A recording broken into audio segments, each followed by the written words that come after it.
Hey dudes, I'm Hilah, and today on Hilah Cooking we're making tortas de Milanesa. A torta is a Mexican sandwich, and Milanesa is a really thin meat cutlet that's breaded and fried.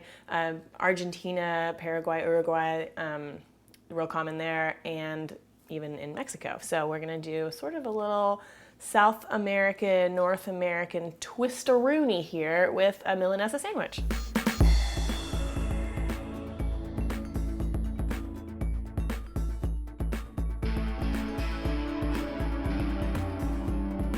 Okay, for the Milanesa part here, I've got some really thinly cut, actually Milanesa cut on the label, sirloin steaks. In Texas, you could find Milanesa cut of a round steak or a sirloin steak. It's pretty common. Otherwise, just get a really thin round steak or sirloin. You really want something that's between a 1/4 inch and an 1/8 inch thick. So I'm gonna go ahead, these are about a 1/4 inch, I guess, on average. So I'm gonna season them with some salt. Just get it all in there, and some pepper.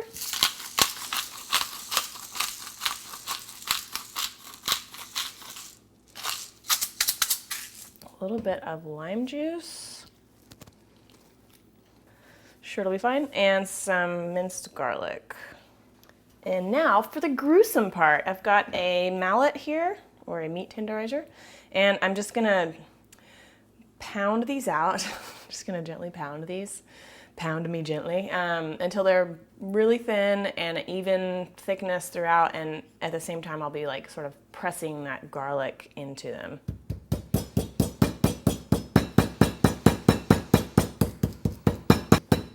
Okay, so that looks like they're fairly even size now, and now I'm just gonna sort of try to cut them into approximately even serving sizes that are gonna fit. I'm gonna use some bolillo rolls, and those are about 6 inches by 4 inches. So just kind of make your meat however big your bread is, and that'll make your life a little easier later on. Okay, so this one, cut that in half. And let's see, this guy will be our little shrimpy piece. Go over there by yourself, little dude. And then these two can be our big guys, our big old boys right here. Okay, great, fabulous. Okay, so then here I've got some egg, just beaten up some plain egg, and some panko breadcrumbs. And these are a Japanese breadcrumb. They're coarser and kind of fluffier than a regular breadcrumb. To me, regular breadcrumbs end up feeling kind of gritty at the end. So I really like these, but a regular breadcrumb is also totally fine. If you can make your own sort of like freshish breadcrumbs, would probably be better. Okay, so this is real simple. We're just gonna get our meats, our meat pieces. Hey, buddy. Dip it in the egg. Dip it in the breadcrumbs. Super simple. And you can do this with really thinly cut chicken as well, or even eggplant.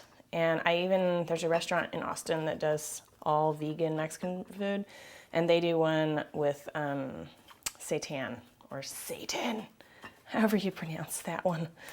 And it's really, really good too. So lots of variations here, just to get real nice and coated. And onto our little plate. And next. Okay, once you have all of your steaks coated, it's time to move on over and put some heat on it. To cook these, I've got about a 1/4 inch of oil here. I'm using peanut oil, but whatever you like to use to fry, like corn oil or canola oil, is totally fine with me.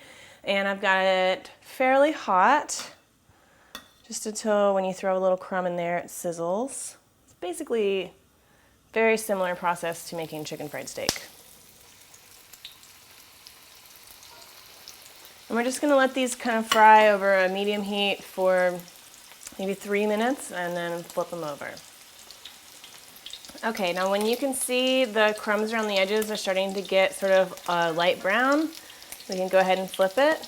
When you're doing stuff like this, make sure when you flip things, you sort of flip it away from you like that, so you don't risk splattering oil all up in your beautiful face. That's your money maker, guys. Got to take care of it. Okay, about 3 more minutes. Man, looks awesome. And don't be afraid to flip them more than once. There's no shame in that at all. If you need to just make sure they're cooking evenly and getting cooked all the way through.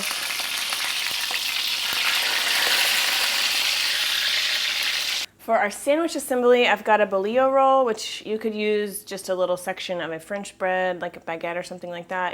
It's a type of French bread, very popular in Mexico. So it's slightly crusty, nice and soft inside. I'm just gonna butter this a little or a lot, and down like that, and let's get it a little bit toasty. Gonna put a little bit of butter on the outside. And if you wanted to skip the whole sandwich thing, you could totally just serve the Milanesa with some beans and rice and salad and a little lime wedge to squeeze on top. Totally acceptable, a little bit of salsa. And you could also bake it once you get it breaded. You could bake it in the oven at like 425 for about 20 minutes or so. Fabulous. Great. Okay, seriously, time to assemble now. Enough screwing around with toasting bread and shit like that. So I've got some crema here. I've used this before. Several people have asked about it. It's kind of similar to a creme fraiche. It's like a thin sour cream, although it's not quite as sour as American style sour cream. But if you can't find this, you can use mayonnaise or sour cream or Greek yogurt if you're trying to be healthy. So give a little bit on both sides here. And we're gonna top it with one of our Milanesas, and then pretty much just whatever you want. So I've got some tomato, whoa guy, and some red onion,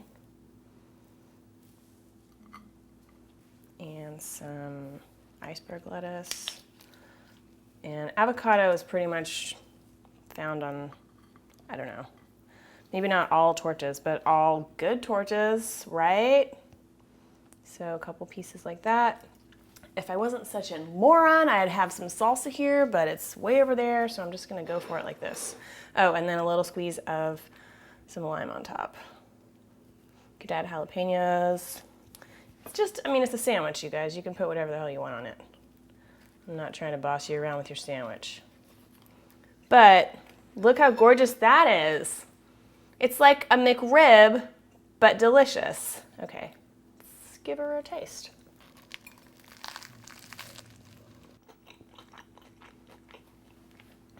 That is really fine.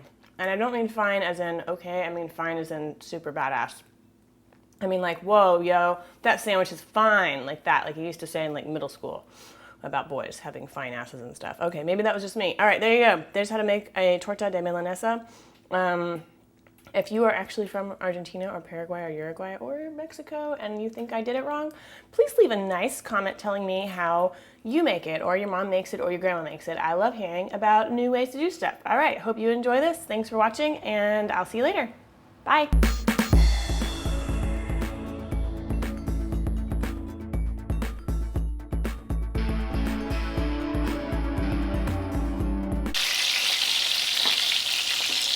These are almost done. It's almost time for Milanessa.